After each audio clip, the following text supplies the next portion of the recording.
सभी को क्रांतिकारी अभिनंदन करता हूँ। जय भीम, जय जगदेव, जय मंडल करता हूँ साथियों। हम अपनी बात शुरू करने से पहले बली सिंह चीमा की एक लाइन है, वो अक्सर हमको झकझोरती है। उस लाइन से अपनी बात की हम शुरुआत करेंगे। किले मसाले निकल पड़े हैं लोग मेरे गांव के, अब अंधेरा जीत लेंगे लोग मेरे गांव के। बिन लड़े तो कुछ भी मिलता नहीं है जानकर, अब लड़ाई लड़ रहे हैं लोग मेरे गांव के। तो साथियों, हम आप तमाम लोग को कहना चाहते हैं कि आज गैर बराबरी की लड़ाई जितनी ज्ञात सभ्यता है, तब से गैर बराबरी की लड़ाई हमारे बहुजन नायकों ने लड़ने का काम किया। चाहे उस लड़ाई को गौतम बुद्ध ने लड़ा हो, उस लड़ाई को सम्राट अशोक ने लड़ा हो, उस लड़ाई को कबीर, रविदास या आगे चल के हमारे ज्योतिबा फूले या तमाम नायकों ने लड़ने का काम किया। गैर बराबरी इस भारत के डीएनए में बसा दिया गया है और भारत के डीएनए में 6,743 जातियां हैं। तो समझ लीजिए कि 6,743 तरह के गैर बराबरी हैं। अनुसूचित जाति में भी यदि हम चमार हैं तो हम अपने आप को समझ रहे हैं कि हम डोम से ऊपर हैं, मांझी से ऊपर हैं।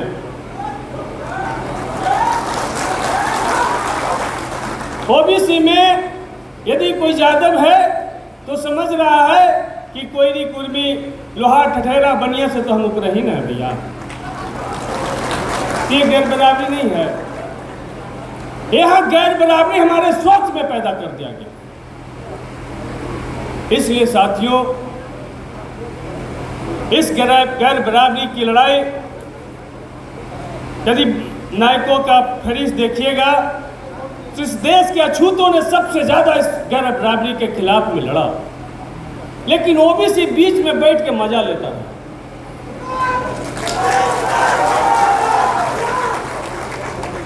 इसलिए हम ओबीसी को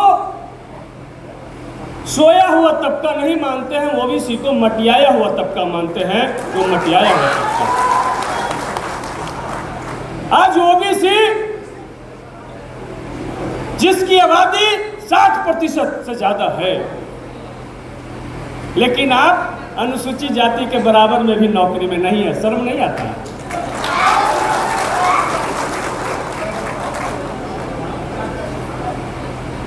आज 1931 के जाति आधारित गणना के अनुसार इस देश में जो आरक्षण लागू हुआ तो अनुसूचित जाति की आबादी 15% थी, उसको 15% रिजर्वेशन मिला। अनुसूचित जनजाति की आबादी 7.5% थी, उसको 7.5% रिजर्वेशन मिला।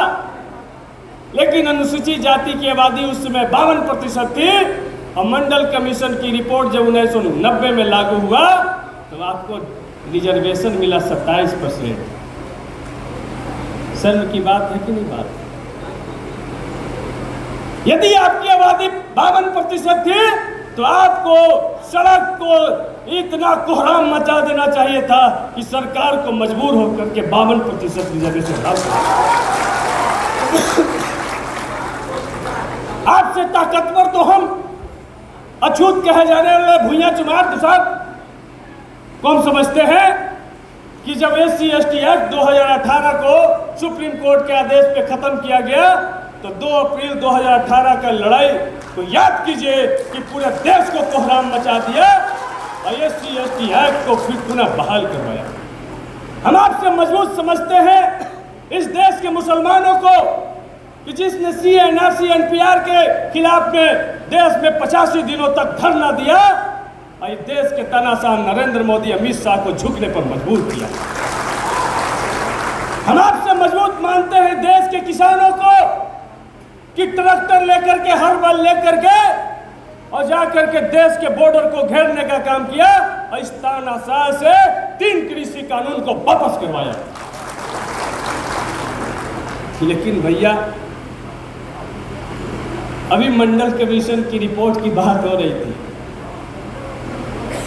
आपके 40 सिफारिशों में से अभी तक 2 सिफारिश ही लागू हुआ है और हमारे ओबीसी भाई जय श्री राम और कांवड़ यात्रा में व्यस्त हैं।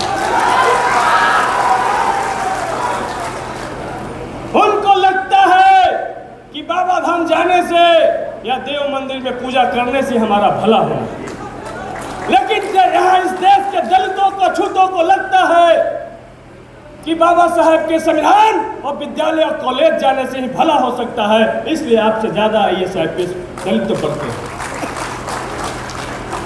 इसलिए आपको समझना चाहिए,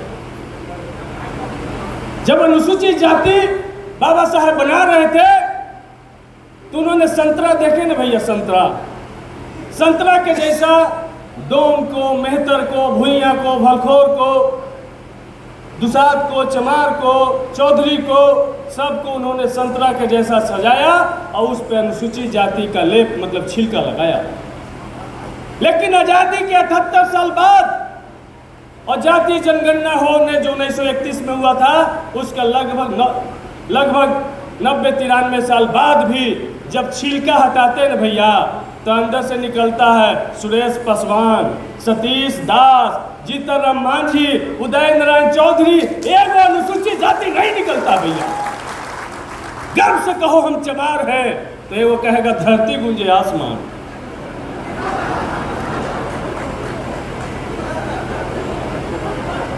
तो भैया एक छोटे छोटे लोगों को बाबा साहब ने अनुसूचित जाति बनाया था कि भाई तुम अपनी समस्या को एक साथ मिल करके लड़ लोगे, इसलिए तुम्हारी जाति आज से भुइयां चमार दुसाद नहीं, तुम्हारी जाति अनुसूचित जाति होगी। क्या हो पाया? वही बीमारी ओबीसी में भैया। एक से पूछिए कौन जात है तो कोई कहेगा ओबीसी, कहेगा हम यादव है, देने से कहेगा हम कुशवाहा हैं, देने से कहेगा भैया हम ठठेरा है तो बनिया है। तो बाबा साहब ने तो आपको नाम दिया पिछड़ी जाति, इसलिए हम इस बार बिहार विधानसभा में हम लेकर के आ रहे हैं कि यदि अनुसूचित जाति का जाति प्रमाण पत्र निर्गत हो, यदि पिछड़ी जाति का जाति प्रमाण पत्र निर्गत हो, तो सिर्फ जाति प्रमाण पत्र पर पिछड़ी जाति लिखा होना चाहिए, अनुसूचित जाति लिखा होना चाहिए, जाति उस पर नहीं लिखा हुआ। यदि पूछे कि भैया कौन जात है, तो बोलना है कि भैया सीओ साहब से पूछ लीजिए, वही जाति प्रमाण पत्र बनाया है, वही जानते हैं जाति हम कौन जात है। तो जब तक हम जातियों को नहीं तोड़ेंगे, हम सम्मेलन दर सम्मेलन करते रहेंगे, हमारा शोषण नए नए तरीके से होता रहेगा। इसलिए भाई इस भारत में जो ब्राह्मणवादी व्यवस्था ने जो बैठाया कि आप 4 जगह से जन्म लिए हैं, इसी बैठाया नहीं, हम इसको मान भी लिए हैं कि हम 4 जगह से जन्म लिए हैं। सिर्फ वो बनाया नहीं, हम मान भी लिए हैं कि हम 4 जगह से जन्म लिए हैं। कैसे मान लिए हैं? अभी हम आ रहे थे तो रास्ता में टोल प्लाजा मिलता, वहाँ लंबा लंबा गाड़ी का जाम लग गया। यहाँ से बार बार फोन जा रहा था कि भैया कहाँ पहुँचे, तो जाम में तो हमारा गार्ड लोग गया, बहुत थक करके आ गया कि सर जाम नहीं छूटेगा।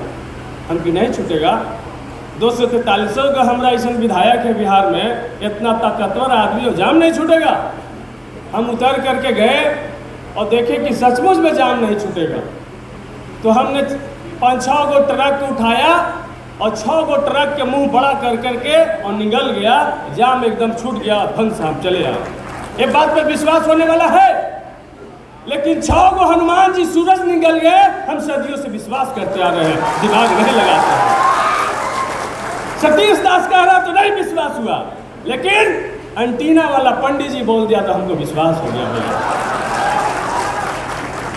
इस बात को हमको समझना होगा। शादी विवाह में जाते हैं, तनिक भी हमारे ओबीसी दलित पिछड़ा वर्ग के लोग कोई दिमाग नहीं लगाते हैं।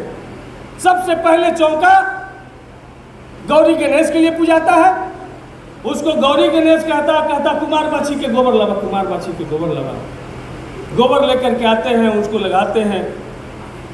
तो भैया उसको गणेश को, गोबर को आपको कहता यही गणेश है। हम कहते कि भैया आप हिंदू धर्म के मानते हैं तो आपके घर में गणेश का फोटो है ना, गणेश का मूर्ति है ना, लेकिन हमको गणेश का फोटो, गणेश का मूर्ति भी उस गोबर के जगह पर रखने का अधिकार नहीं। अरे वो तो धन्यवाद कहिए पंडित जी का कि गोबर को गणेश कह दिए। यदि गोबर के लड्डू कह देते तो भर भर पेट खा भी लेते हम लोग भैया। इतना हम लोग गुलाम हो गए हैं। इसलिए भैया हम आपसे कहना चाहते हैं, समय खत्म हो रहा है जनार्दन जी, लेकिन सही बात बताना जरूरी है। डॉक्टर अंबेडकर ने भारत में जितने भी सामाजिक न्याय के योद्धा पैदा हुए उस सभी लोगों ने बीमारी ही नहीं बताया, उसका इलाज भी बताया। डॉक्टर अंबेडकर ने इलाज बताया और डॉक्टर अंबेडकर ने जाति विनाश नामक एक लेख, एक पुस्तक लिखा कि जाति का विनाश जब तक इस देश में नहीं होगा तब तक हमारा शोषण जुल्म नहीं खत्म होगा। ये मनुस्मृति है, ये हिंदू धर्म का लाभ रुख है।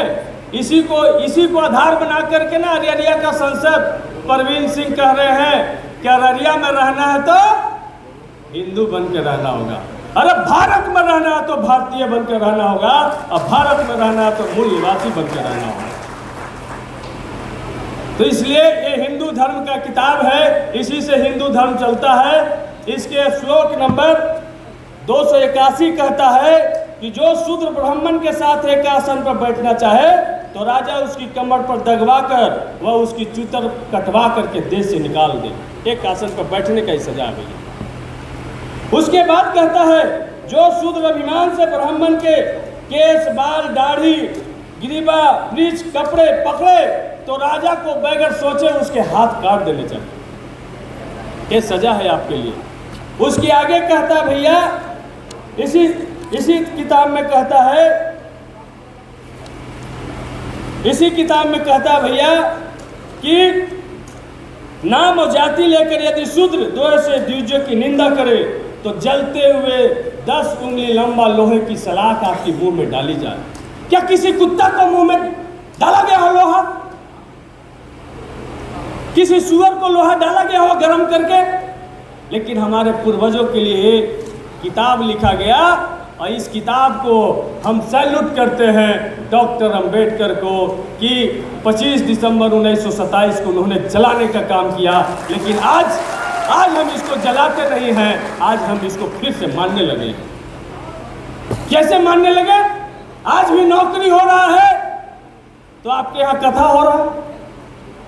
तो हम पूछना चाहते हैं कि यदि एक आसन पर बैठने पे सजा है तो जो पंडित हमको बढ़िया कपड़ा पहना हुआ नहीं देख सकता, एक चपरासी बनता हुआ देख नहीं सकता, वो क्या आपके अगना में बैठ करके कोई ऐसा मंत्र पढ़ेगा जिससे आप धनवान हो जाइए, गुणवान हो जाइए, बलवान हो जाइए? वो तो जानता है भैया कि द्रव्य समर्प्यामी के नाम पर जो दान दक्षिणा पैसा लेंगे, ठगेंगे, उससे हमारा बेटा दिल्ली यूनिवर्सिटी में पढ़ेगा, जेएनयू यूनिवर्सिटी में पढ़ेगा। और जब दिल्ली यूनिवर्सिटी, जेएनयू यूनिवर्सिटी में उसका बेटा पढ़ेगा तो सुप्रीम कोर्ट से लेकर के लोअर कोर्ट तक के जज उसी का बाल बच्चा बनेगा। और जब जज उसी का बाल बच्चा बनेगा तो एक ही केस में जगन्नाथ मिश्रा को बेल देगा भैया, लालू यादव को जेल देगा। ये समझ में आता है भारत के हम ओबीसी से। इसलिए ओबीसी भाई लोग, आपसे हम निवेदन करने आए हैं कि आप हम सबके बड़े भाई हैं। और जातीय जनगणना ने तो साबित कर दिया कि लगभग 15% तो एक ही जाति के लोग हैं, सबसे ज़्यादा आबादी वाले लोग। तो आप सबसे बड़े भाई हैं, इसलिए आपकी भूमिका सबसे बड़ी है। इसलिए जैसे हम लोग बचपन में मेला देखने जाते थे और नाच नहीं दिखाई पड़ता था, चाहे मूर्ति नहीं दिखाई पड़ता था, तो भैया हमको कंधा पर बिठा करके दिखाते थे। वही भूमिका में आपको आना पड़ेगा। वही भूमिका में दलित पिछड़ों को आपको कंधा पर बिठाना पड़ेगा। तब जा करके बिहार में जो नीतीश कुमार के सहारे आरएसएस की सरकार चल रही है, इसको हम लोग उखाड़ करके फेंकेंगे। जब देश में नीतीश कुमार जैसे के सहारे आरएसएस की सरकार देश में बनी है, तभी हमको उखाड़ पाएंगे। इसलिए भाई लोग, वक्त कम हो रहा है, इसलिए हम कहना चाहते हैं आप तमाम लोगों से हम ये कहना चाहते हैं कि आप इस मनुवाद का जो दंश है, ये मनुवाद का जो कोढ़ है, उसको समझिए। कि इस देश ने पुष्पक विमान बनाया, इस देश में ब्रह्मास्त्र बनाया, इस देश में इतना ताकतवर आदमी बनाया कि हिमालय को उठा करके लेके आ गया, लेकिन एगो संडास नहीं बनाया, एगो शौचालय नहीं बनाया। क्या बनाया? एगो डोम जाति बनाया कि भैया हमनी हागेंगे तुम माथा पे ढो करके फेंकना। बनाया कि नहीं भैया? इस देश में वॉशिंग मशीन नहीं बनाया, एगो जाते बनाया वाशरमैन, जिसको धोबी कहते हैं कि हम लोग गंदा करेंगे तुम धोना।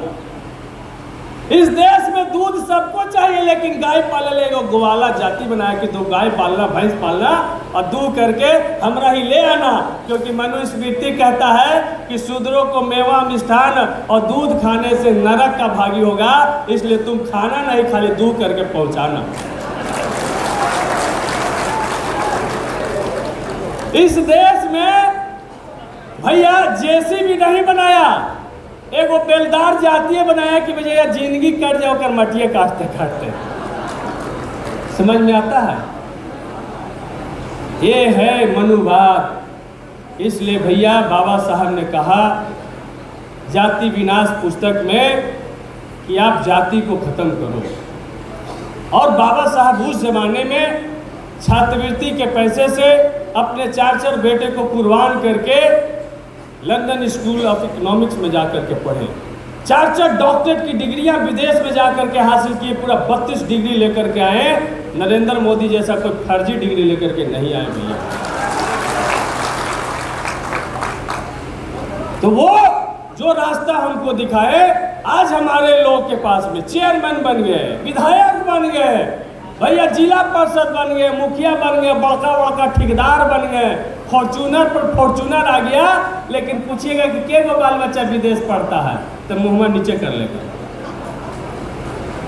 तो भैया जब तक आपका बाल बच्चा विदेश, आपका फॉर्चूनर में आग लगे, लेकिन आपका बच्चा विदेश में पढ़ना चाहिए, तब जाकर के कोई डॉक्टर अंबेडकर बनेगा, तब जाकर के कोई लोहिया बनेगा। इसलिए साथियों, बहुत सारे वक्ता हैं, आप तमाम लोग से यही कहने आए हैं कि पढ़ना लिखना सीखो, ये मेहनत करने वालों, क ख ग घ को हथियार बनाकर लड़ना सीखो, ये पढ़ना लिखना सीखो, ये मेहनत करने वालों। यही लालू यादव जी का भी संदेश था। झगड़ा छोड़ो, कलम उठाओ, परिवर्तन आ जाएगा, और शिक्षा को हथियार बना लो, परिवर्तन आ जाएगा। यही बात हमारे जनता के प्रोफेसर भी यही बात कहने आए हैं। आगे हम कहना चाहते हैं, नीतीश कुमार जी का समर्थन भी कर देते थोड़ा, कि भैया मुर्गा खाओ, चखना खाओ और दारू छोड़ो और कलम उठाओ, परिवर्तन आ जाएगा। शिक्षा को हथियार बना लो, परिवर्तन आ जाएगा। संविधान को हथियार बना लो, परिवर्तन आ जाएगा। इसलिए आप तमाम लोग, आज औरंगाबाद के महान जनता, आज महान कार्य के लिए हम सब लोग जुटे हैं, और यहाँ से जितने भी लोग आए हैं, हम उनको जनता नहीं मानते, सब लीडर आए हैं, अपने गांव-गांव से लीडर आए हैं, अपने मोहल्ले से उनके नेता आए हैं, नायक आए हैं। तो आपको आज जो यहाँ विचार की घुट्टी जो पिलाई जाएगी, इस अंधविश्वास के खिलाफ, इस मनुवाद के खिलाफ, इस गैर बराबरी के खिलाफ, आपको जा करके गांव में इसी तरीके से चौपाल लगा करके गांव-गांव के लोगों को बताना होगा। यदि नहीं बताइएगा तो 10% की महिलाएं सुप्रीम कोर्ट में, हाई कोर्ट में, लोअर कोर्ट में जज बन करके ऑर्डर करेंगी, और हमारी महिलाएं गांव के देवी मंदिर के बाहर में बैठ करके ढोलक और छाल बजाएगी। यदि नहीं बताइएगा तो उनकी महिलाएं डीएम बन करके पूरा जिला चलाएंगी, हमारी महिलाएं फलना दीदी और फलना भैया की स्टोरी सुनाएंगी। इसलिए भैया आप तमाम लोग से हम यही गुजारिश करने आए हैं। अब ओबीसी क्या है कि ओबीसी महासभा ने बुलाया है इस कार्यक्रम को, तो ओबीसी का एक सूत्री कार्यक्रम होना चाहिए कि मंडल कमीशन की 40 सिफारिश लागू हो। इसके लिए गांव-गांव से संघर्ष होना चाहिए। ओबीसी को जैसे अनुसूचित जाति को 15% राजनीतिक में सीट मिला, उसी तरीके से ओबीसी को राजनीतिक में भी एमपी और विधायक के 60% सीट ओबीसी के लिए रिजर्व होना चाहिए। एक गूंज यहाँ इस सभा से उठनी चाहिए। तब ना हम जिसकी जितना संख्या भारी उसकी उतनी हिस्सेदारी तय कर पाएंगे। इसीलिए भैया इन्हीं बातों के साथ आयोजक महोदय के सामने समय की भारी कमी है, इस भावना को समझते हुए हम एक बात बोल के अपनी बात समाप्त करेंगे कि उठा है तूफान, जमाना बदल रहा, अब जागा है गांव का नौजवान, जमाना बदल रहा। अब इन काली कुटियां से भी देखो फूट रहे हैं उजियाले, अब थर थर थर थर कांप रहे ये हाफ पैंट वाले, ये 2 दिन का मेहमान, जमाना बदल रहा, उठा है तूफान, जमाना बदल रहा। बहुत बहुत धन्यवाद।